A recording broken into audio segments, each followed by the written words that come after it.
Well, hello everyone. I'm Jill Bloom, publisher of Roofing Contractor, Walls and Ceilings, and Building Enclosure. And thank you so much for joining us, whether you're listening or watching.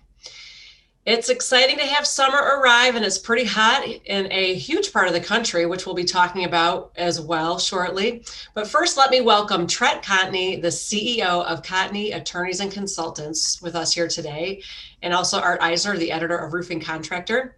Trent, thank you so much for joining us. Jill, Art, it's great seeing you guys. Always a pleasure to be able to talk to you.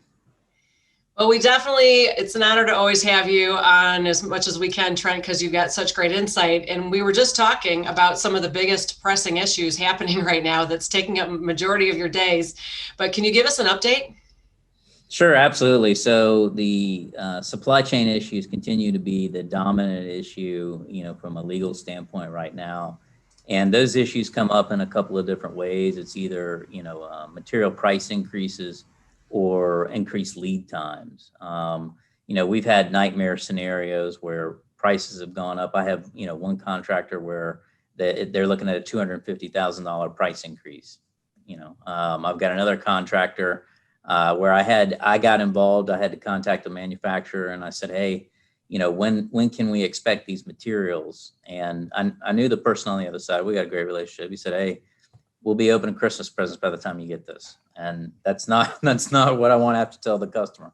So, some advice that I would give the listeners, and I've talked a lot about this. I feel like, some days it's all I talk about, but, one of the things that I have found that is most successful when you are faced with these issues, and I really like everybody to pay attention to this part, because working with your distribution and working with your manufacturers will help you tremendously. And what I like to do is I like to go to the manufacturer or the distributor or both, and I like to tell them, look, I understand what's going on here. And the reason we are facing these issues, there's a variety of reasons, but a lot of it has to do with just-in-time inventory. And this is an idea where you keep inventory as small as possible and you only order as needed, okay? And a lot of the component materials that are used to make roofing products kind of fit the bill there. So if you have one disruption, it causes a ripple effect that has devastated the industry. And we are seeing that. Some of that was caused by COVID, some of it was caused by the storms we've had, the refinery shutdowns, whatever it might be. But we're kind of dealing with these issues now. So when I am talking to a contractor that has this issue, what I like to do is I like to say, look, if the customer is happy, you are happy. That's all you need to remember, right? Pointing fingers at everybody else is fine, but it doesn't solve the big problem, which is keeping your customer happy. So what I like to do is I like to go to distribution and I like to go to manufacturers and I like to say, hey, you've got to help me out. Here's what I need from you. Okay, I need a letter that says this was unforeseeable. Okay, this was unforeseen. Better yet, this is a force majeure. And what I'm trying to do is I'm trying to get them to track the language that is identified in the customer contract. So I can take that documentation, give it over to the customer with a change order and set the stage, explain, look, here is what's going on. Okay, this isn't me just coming up with this. Okay, this is straight from the manufacturer's mouth, straight from distribution. Therefore, I think I'm entitled to a change because this is unforeseen. Okay, and obviously it gets a lot more detailed than that. But the idea is I've had a lot more success navigating these issues by flying in formation than I have by divide and conquer. That is the message I would send. If you're trying to navigate, the only thing you have to worry about is keeping the customer happy. That's it. Trent, how receptive are the other industry stakeholders to that? And is that process, how difficult is that process to get a letter that you're talking about? Does it have to go through those appropriate legal channels? Yeah, and it depends. A lot of them are putting out those letters already. Like I get notifications from, both distribution and manufacturers, and I'm on the same email list that contractors are on. I see a lot of that great language in there. But a lot of times, what I like to do is work with the sales rep, work with the tech rep and say, hey, this is what I would like it to say. Can you help me? Is there anything that you can help me with regard to this project? And a lot of times they're willing to work with you because they're in the same boat, right? They didn't cause this. They want to be able to assist the end user, right? So oftentimes they are open to having those kinds of conversations. And really, the only thing I'm looking to do is have documentation that accurately reflects what we're all going through right now. I'm not asking for miracles. I'm just saying, tell me what's going on. Give me something that I can pass on to the client. And, that doesn't necessarily mean you're going to get a check stroke to you or additional time.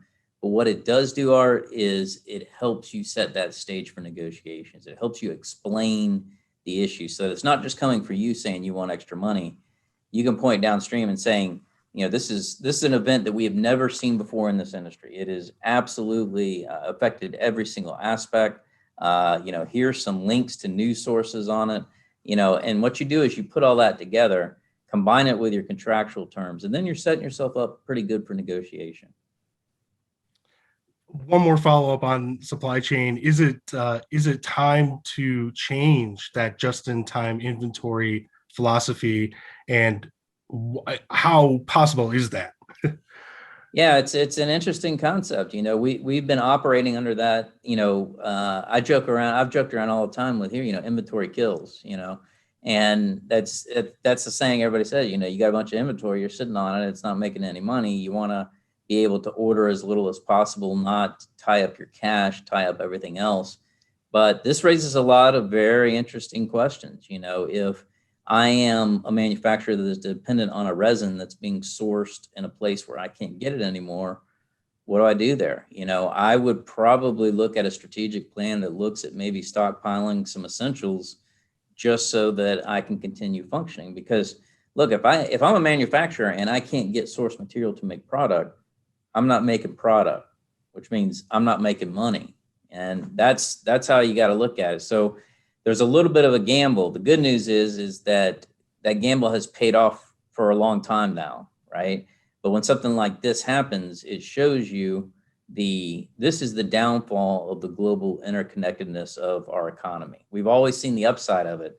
This is the potential downside. So, I think as part of a strategic plan, I would consider, maybe switching that up a little bit and maybe stockpiling a little bit of the key source materials that you need to produce products. But, I don't know. We'll see what happens.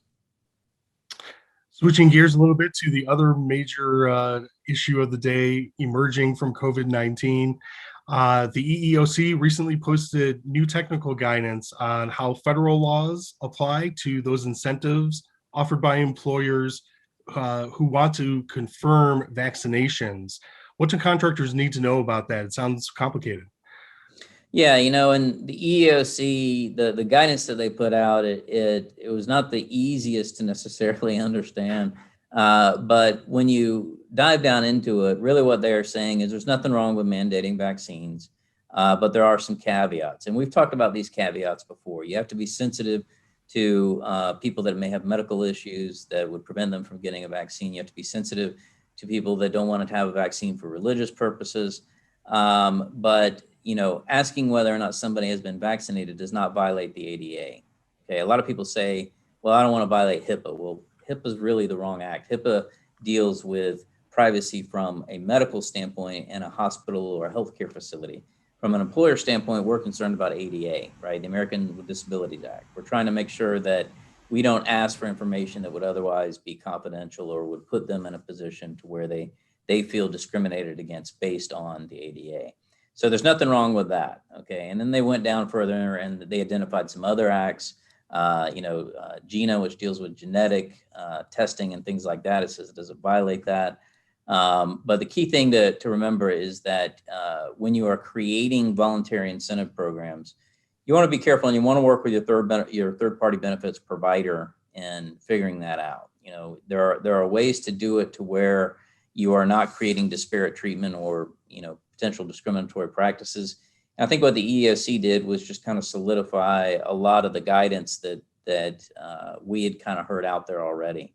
Again, they probably could have done a little bit better job in spoon feeding it, but what can you expect? So, are you hearing questions from contractors, with some confusion still about CDC guidelines, masking, and vaccinations?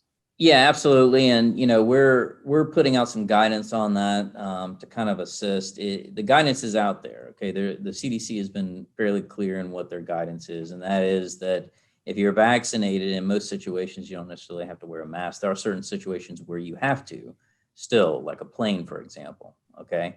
But private entities can have more robust regulation than what the CDC offers. And a lot of times we see state or local requirements that may extend beyond CDC requirements.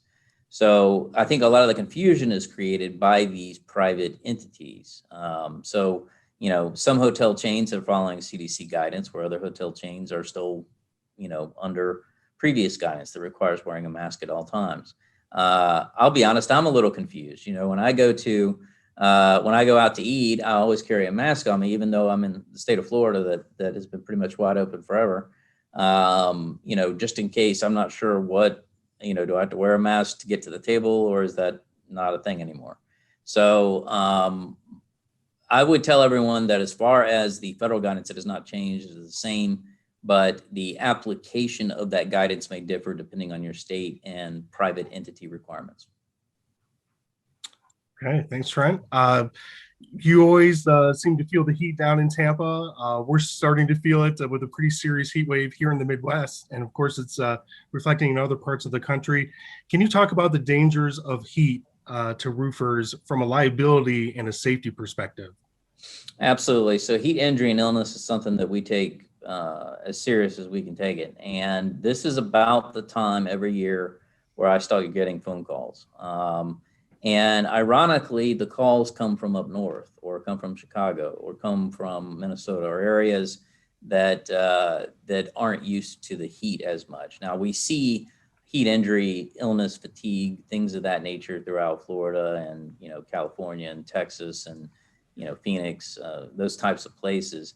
But it always catches people off guard, especially if you have a heat wave. And I know the Northeast in particular has had a lot of really warm weather, as I know you guys have up in Michigan. So, the one thing that I would want to hit home to our listeners is take this opportunity to do another toolbox talk on heat injury and illness. Now, OSHA has said that they're going to come out with some additional rulemaking on this. So I do anticipate that later in the year there might be some changes. But in the meantime, do some training on it. Make sure that your crew leader, your foreman, your superintendent has the capability to identify the signs of impairment, right? The signs that someone is affected by heat injury. And that's critical because it sneaks up on you. If you're not hydrated before you get on that roof, it's too late, okay? Because the not just the heat that's coming down on you, but the reflective heat off of the roof system, it is tremendous. So you definitely want to do that. Make sure that you are taking regular hydration breaks, absolutely critical. Make sure that water is plentiful on the job site, has to be enforced. There are a lot of people that want to work through it. You have to take those breaks, and people have to watch out for the dizziness, the signs of impairment, that they are not capable of functioning, and make sure to take it. We have multiple fatalities every single year that we're involved in that deal with heat injury or illness. So I can't stress to people enough, do some more training right now. Okay. The heat is there. It's getting up there. It will sneak up on you. Thanks, Trent.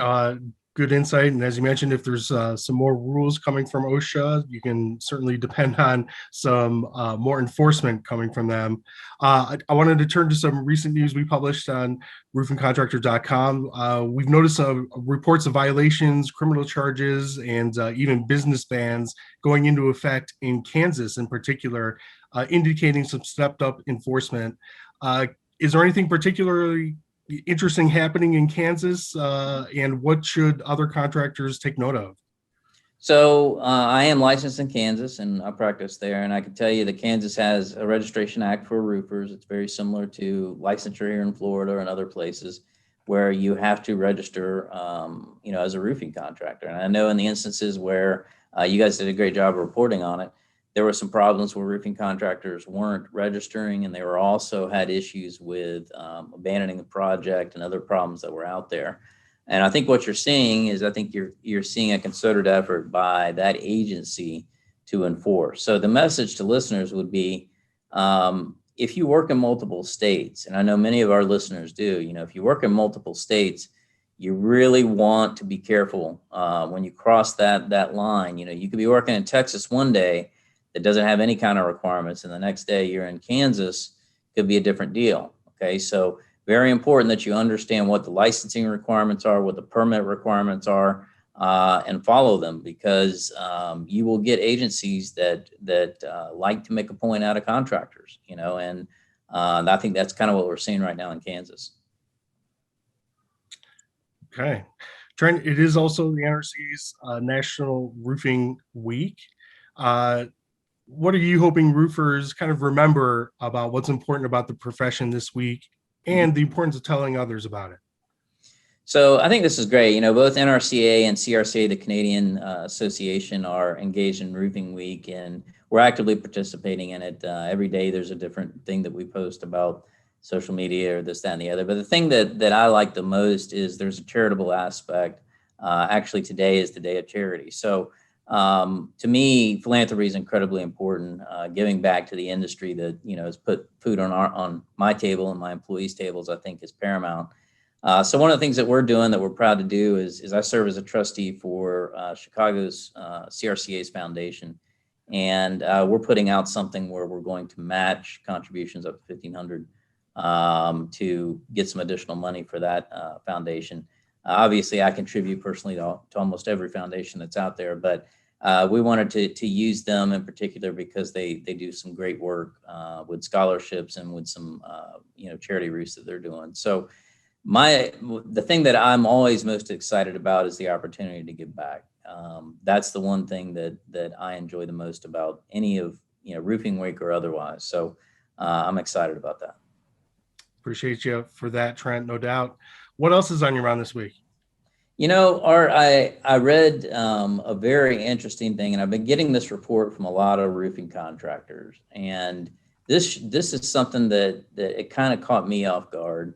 And maybe it's a generation thing. I don't know what it is, but I read a recent stat that said that 52% of current employees are looking for another job.